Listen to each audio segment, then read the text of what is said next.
lagi saya hadir kembali di hadapan teman-teman untuk kembali melanjutkan cerita saya yang belum selesai di part sebelumnya. Jadi jika di part sebelumnya itu sampai di tanggal 4 Juli, di mana tanggal itu adalah tanggal saya membatalkan perjalanan saya untuk yang ketiga kalinya. Jadi sekarang cerita selanjutnya yaitu tidak lama berselang setelah tanggal 4 Juli saya mendapatkan kabar bahwa di ibu kota dari kabupaten saya berasal akan dilaksanakan vaksin untuk umum. Jadi dengan segera saya langsung turun ke ibu kota untuk mendapatkan vaksin tersebut. Dan di bulan Juli saya sudah mendapatkan vaksin dosis 1.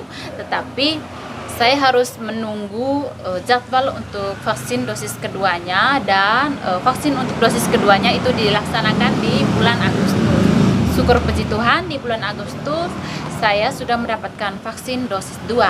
Tetapi sayangnya saat itu sekali lagi saya belum bisa melakukan perjalanan setelah vaksin dosis kedua ya. Saya belum bisa melakukan perjalanan karena ada persyaratan terbaru, yaitu anak di bawah umur 12 tahun belum diperbolehkan untuk melakukan perjalanan khususnya melalui jalur udara. Dan apabila saat itu saya menggunakan jalur laut, kebetulan jalur lautnya juga ditutup total khusus untuk kapal penumpang. Jadi mau ikut jalur laut tidak bisa karena operasi untuk kapal khusus untuk kapal penumpangnya belum beroperasi ya, waktu itu ditutup total. Dan juga melalui jalur udaranya anak di bawah umur 12 tahun belum diperbolehkan untuk melakukan penerbangan. Dan tidak lama berselang dari informasi itu keluar, atau dari berita persyaratan itu keluar, suami saya berusaha untuk meminta bantuan dari temannya yang kebetulan rumahnya itu sangat dekat dengan bandara. Hari itu teman saya berusaha untuk menelpon temannya untuk coba menanyakan langsung informasi yang sejelas-jelasnya dari bandara. Memang tujuannya saat itu mau meng-cross check apakah anak saya, di mana anak saya waktu itu umurnya di bawah 12 tahun, diperbolehkan untuk melakukan perjalanan menuju ke kota B. Mohon maaf ya suaranya agak bising. Dan dari sana mereka mengatakan bahwa anak saya diperbolehkan untuk melakukan penerbangan bersama saya karena anak saya memang sekolah di tempat saya merantau, atau di kota B tempat kami merantau ya. Jadi persyaratannya agak diringankan untuk anak saya, tetapi masih ada beberapa persyaratan tertentu yang harus anak saya penuhi dan juga harus saya penuhi. Dan singkat ceritanya, setelah informasi itu saya dapatkan, saya pun mulai menyiapkan diri untuk secara langsung juga turun ke bandara untuk menanyakan kembali informasi yang sejelas-jelasnya dari pihak bandara. Apakah informasi tersebut benar-benar akurat, atau informasi itu ada perubahan terbarunya lagi setelah teman dari suami saya pulang ya dari sana. Dan di tanggal 30 Agustus atau akhir Agustus saya memutuskan untuk terjun langsung ke bandara dengan tujuan untuk menanyakan informasi yang sejelas-jelasnya selain informasi yang sudah diberikan oleh teman dari suami saya tadi. Sekalipun informasi itu teman dari suami saya dapatkan dari bandara, tetapi saya berusaha untuk menanyakan secara langsung juga biar informasinya tidak simpang siur ya. Jadi di tanggal 30 Agustus saya turun ke bandara, dan sesampai di bandara saat itu saya memang langsung menuju ke counter penjualan tiket. Di sana saya berusaha untuk menanyakan informasi kepada petugasnya, ke petugas penjualan tiketnya, tetapi petugasnya menyarankan saya untuk terlebih dahulu menuju ke lantai 1, di mana di sana nanti akan ada petugas yang katanya saat itu duduknya di meja putih karena tempat penjualan tiketnya berada di basement. Jadi saya naik lagi ke lantai 1 untuk menuju ke petugas yang berada di meja putih. Begitu kata petugas penjualan tiketnya di basementnya. Di sana saya menghampiri mereka, saya bilang, mohon maaf Pak, saya mau menanyakan persyaratan terbaru untuk perjalanan di tanggal 2 September dengan tujuan ke kota B. dengan tujuan ke kota B. Mereka bilang kalau untuk ibu hanya perlu melakukan PCR dan juga wajib sudah mendapatkan vaksin dosis 1. Saya bilang lagi ke mereka, tapi untuk di tanggal 2 September tersebut saya membawa serta anak saya yang kebetulannya sekarang umurnya di bawah 12 tahun. Mereka bertanya kepada saya umurnya tepatnya berapa tahun. Saya bilang umurnya itu 5 tahun 8 bulan. Itu di bulan Agustus ya. Mereka bilang, kalau untuk anak ibu itu nanti tidak diwajibkan untuk melakukan PCR, cukup dengan swab antigen saja. Anak ibu sudah bisa melakukan perjalanan bersama ibu nanti di tanggal 2 September yang mendatang. Jadi karena kabar baiknya seperti itu, saya pun langsung turun ke basement kembali di mana tiket pesawatnya dijual. Saya menuju ke tempat penjualan tiket. Saya mengatakan kepada petugasnya bahwa informasi yang saya dapatkan seperti ini. Langsung tiket saya dikeluarkan saat itu. Saya membayar tiketnya, kemudian tiketnya keluar. Jadi saya pikir saat itu bahwa semua urusannya sudah selesai. Itu untuk tiketnya yang sudah selesai. Tinggal saya langsung mengambil sampel PCR. Mengapa saya mengambil sampel PCR-nya di tanggal 30 September? Mohon maaf teman-teman, bukan tanggal 30 September, tetapi tanggal 30 Agustus. Karena di kota saya berasal, itu hasilnya itu keluar 2 hari setelah pengambilan sampel. Jadi seperti itu teman-teman ya. Saya pikir saat itu di tanggal 30 Agustus semua urusan saya sudah selesai, tiket sudah saya belikan, kemudian sampel PCR sudah juga saya ambil, tinggal menunggu hasilnya keluar dan juga tinggal menunggu anak saya di swab antigen di tanggal keberangkatan, yaitu tanggal 2 September. Karena untuk swab antigennya kan masa berlakunya 1 kali 24 jam dan petugas menyarankan bahwa untuk pengambilan swab antigen dari anak saya itu bisa dilakukan di pagi hari di tanggal 2. Dan tibalah tanggal 2 September, jadi pagi-pagi sekali saya menuju ke bandara. Sekalian saya mengambil hasil print out dari PCR saya. Syukur puji Tuhannya saat itu hasilnya keluar dengan hasil negatif. Dan anak saya juga setelah diambil sampel swab antigennya hasilnya juga negatif. Jadi dengan segera saya menuju ke tempat check-in. Tetapi sebelum masuk ke tempat check-in, di pintu masuk bandaranya itu hasil PCR dan hasil swab antigen anak saya itu wajib mendapatkan sampel terlebih dahulu dari petugas tersebut, dari petugas di meja putih yang tanggal 30 saya tanyakan informasinya itu ya. Di situ saya sudah mendapatkan sampelnya, langsung saya disarankan untuk langsung menuju ke meja check-in. Saya masuk, sampai di meja check-in, disinilah dramanya akan dimulai. Petugas di meja check-innya, salah satu petugasnya menghampiri saya, dia bilang, mohon maaf ibu, saya minta dulu hasil PCR dari ibu dengan anak ibu.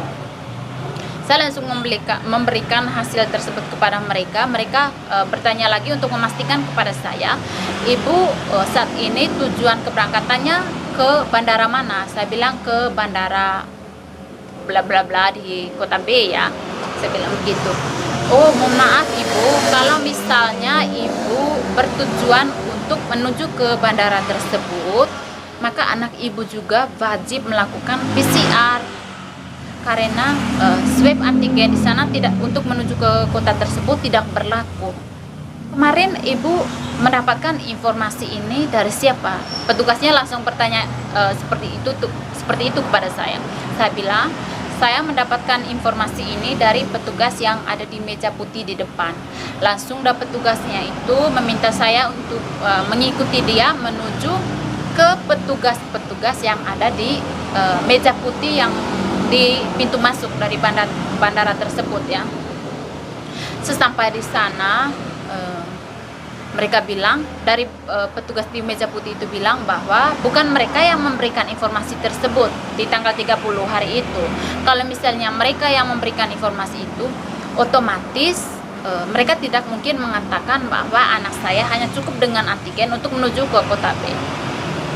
Karena emosi saya tidak terkontrol waktu itu, saya dengan nada tinggi saya bilang, karena perdebatannya sudah panjang lebar ya, saya bilang tidak mungkin yang melayani saya saat itu adalah hantu. Kalau misalnya hantu, pantas kalau ibu bilang bahwa bukan petugas yang bekerja di sini yang melayani saya di hari itu, tetapi kalau petugas di sini, otomatis saya yakin bahwa kalianlah yang memberikan informasi tersebut kepada saya.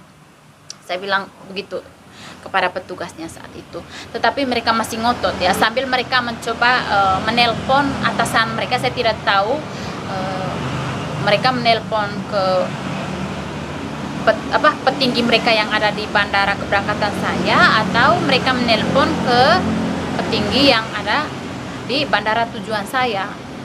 Dan tidak lama berselang mereka bilang bahwa dari petinggi mereka mengatakan bahwa persyaratannya anak saya juga harus wajib di PCR. Saya bilang begini kepada mereka, andaikan PCR-nya bisa keluar hari ini, bagi saya tidak apa-apa jika saya mengeluarkan uang lagi untuk mengambil sampel PCR-nya. Ini kan saya harus menunggu 2 hari lagi dong, dan otomatis hasil PCR saya di hari itu otomatis tidak berlaku lagi di tanggal saya akan melakukan perjalanan lagi. Karena perjalanannya kan, jika saya mengambil sampel hari itu, otomatis saya bisa melakukan perjalanan di tanggal 5 September. Karena anak saya ambil sampelnya di hari itu, jadi harus menunggu 2 hari lagi untuk hasilnya keluar ya, tanggal 2, 3, 4. Otomatis tanggal 5 baru bisa melakukan perjalanan. Dan karena mereka mengatakan demikian, saya langsung bilang ke petugasnya, kalau memang ibu tidak percaya bahwa di tanggal 30 Agustus saya yang turun langsung ke sini, saya yang turun langsung untuk bertemu petugas yang ada di meja ini, ibu bisa cek langsung di CCTV-nya. Kebetulan saat itu petugasnya yang ngotot dengan saya saat itu kan satu cewek ya, katanya dia yang bertanggung jawab di meja-meja tersebut ya. Saya bilang coba cek langsung di CCTV-nya. Saya beneran datang di tanggal 30 untuk menanyakan informasi ini, dan informasi ini saya dapatkan dari sini, tetapi masih ngotot. Dia bilang bukan kami yang memberikan informasi tersebut. Dan memang betul bukan ibu itu yang memberikan informasi itu. Kebetulan saat itu yang melayani saya ada satu petugas laki-laki ya saat itu. Dia pun langsung menuju ke tempat CCTV di sana. Setelah dia mengecek, dia turun lagi, dia datang untuk menemui saya. Dia bilang begini, ibu, mohon maaf, di CCTV kami tidak melihat ibu dari pagi sampai jam 4 sore. Dia bilang seperti itu kepada saya.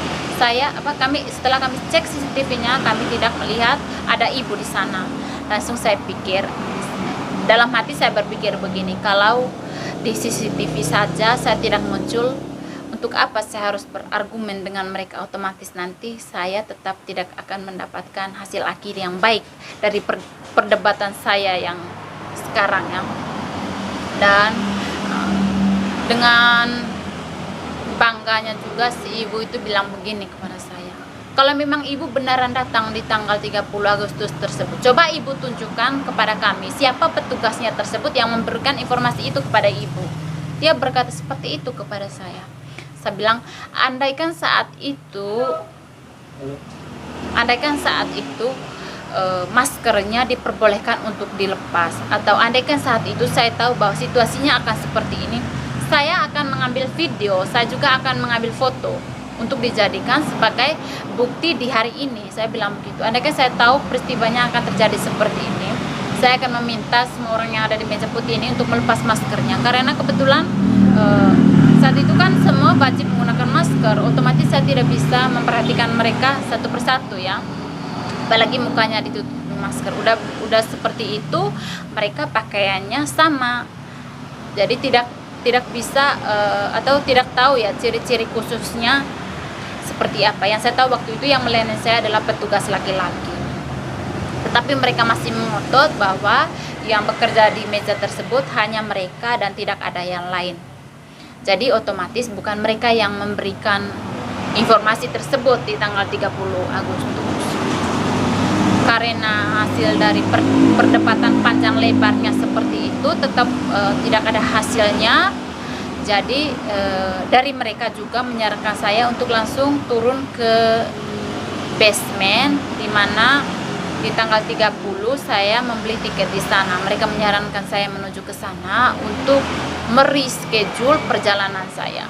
Saya pun langsung turun ke sana masih dengan emosi yang tidak terkontrol. Saya turun ke sana dengan anak saya. Saya langsung menuju ke tempat penjualan tiketnya. Mereka bilang, "Ada apa ibu, kok tiketnya di reschedule?"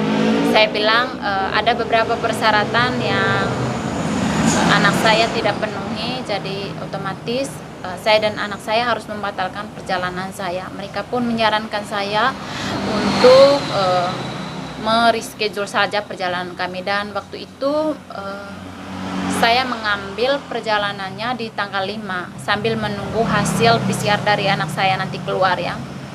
Dan teman-teman harus tahu bahwa hasil PCR saya yang saya dapatkan di tanggal 2 itu otomatis tidak akan berlaku di tanggal 5 karena PCR itu hanya berlaku 2 kali 24 jam. Dan otomatis di hari itu juga saya harus mengambil PCR saya untuk yang kedua kalinya. Jadi uang PCR saya yang pertama udah terbuang, juga uang dari uang dari swab antigen anak saya juga harus dibuang karena hasilnya kedua-duanya tidak akan berguna di tanggal 5 September. Jadi keputusannya saat itu adalah saya harus mengambil PCR kembali dan juga anak saya harus mengambil PCR juga. Dan syukur puji Tuhannya di tanggal 5 saya sudah mendapatkan hasilnya semua negatif, dan hari itu saya bisa melakukan perjalanan bersama anak saya tanpa halangan dan hambatan apapun lagi, tanpa harus bertemu dengan situasi yang kurang menyenangkan lagi. Saya dan anak saya bisa sampai dengan selamat di tempat kami merantau, dan di bandara suami saya sudah menunggu saya dengan anak saya. Jadi seperti itu teman-teman ceritanya.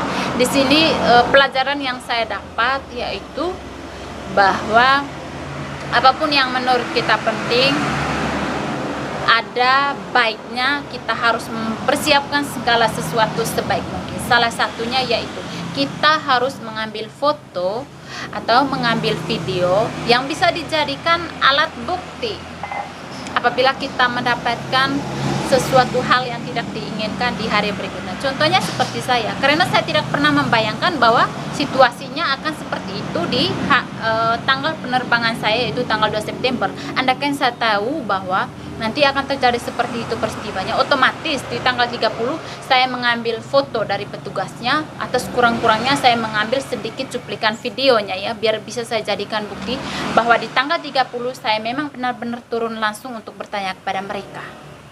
Dan informasi yang saya dapatkan adalah seperti yang mereka berikan kepada saya, yaitu anak saya hanya cukup swab antigen. Seperti itu ya teman-teman. Itu pelajaran yang saya dapat. Dan satu lagi yang membuat saya merasa dikuatkan saat itu, yaitu setelah kejadian itu, masih posisi di bandara. Setelah kejadian itu saya langsung menelepon kakak saya. Saya mengatakan kepada kakak saya bahwa saya dan anak saya tidak bisa melakukan perjalanan saat itu karena alasannya seperti bla bla bla bla. Langsung kakak saya mengatakan tidak apa-apa kalau memang seperti itu, toh nanti tidak bisa kita perdebatkan panjang lebar, dan pada akhirnya juga hasilnya kalian tetap tidak bisa melakukan perjalanan. Jadi sebaiknya kalian pulang saja dulu ke tempat penginapan. Nanti untuk tiket pesawat kalian di tanggal 5 dan untuk PCR kalian hari ini akan saya kirimkan uangnya. Dia bilang begitu. Dia yang bayar untuk tiketnya dan juga PCR dari anak saya. Dan kebetulan saat itu kan saya dan anak saya tidak perlu membeli tiket lagi karena kebijakan dari maskapainya cukup saya mereschedule saja, tidak ada tambahan biaya apapun. Yang perlu saya bayar itu hanya PCR saja. Dan kakak saya mengirimkan saya uang, suami saya juga mengirimkan saya uang untuk saya melakukan PCR ya. Seperti itu ceritanya teman-teman. Banyak pelajaran yang harus saya dapat dari pengalaman saya yang sudah berlalu ya di liburan kemarin. Saya harap teman-teman tidak akan mengalami hal yang sama seperti yang saya alami di liburan saya yang kemarin, dan semoga saja COVID-nya cepat berlalu dan semoga saja segala persyaratannya akan cepat diringankan kembali ya. Bye bye.